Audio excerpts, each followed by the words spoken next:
I am a peer recovery support specialist. The work I do is supporting people through challenges they might be facing in their lives, whether it's to do with their mental health or whether it's to do with their substance use. And I do that through, the internet, which is like amazing. We set up calls or video chats to explore what they're trying to work on and how I can help them. When I was 18 years old, I went to my first outpatient treatment program. My very first meeting with my counselor, before I even was able to say anything, he said, "All right, Megan, well, you have a disease, you're an addict, there's no cure." At no point did he ask me, like, "So why are you using these substances? What are they doing for you?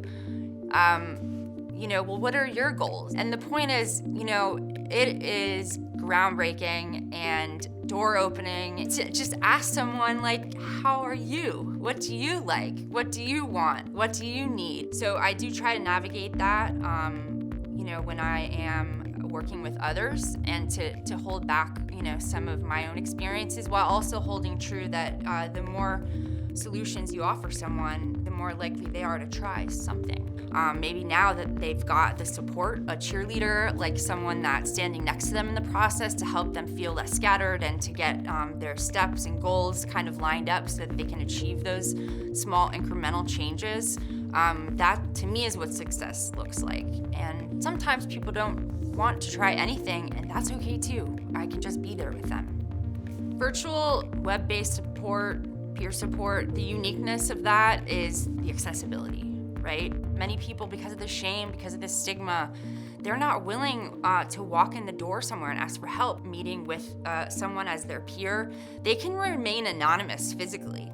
So if somebody would prefer to remain anonymous and not be seen on camera, that's okay. A lot of what we do in remote peer work is supporting folks with harm reduction practices, like making sure they know about the Never Use Alone hotline, for example, which is an amazing nonprofit that's national. It's a free number someone can call to have someone virtually there with them while they're using substances, because most people die alone when they have an accidental fentanyl poisoning.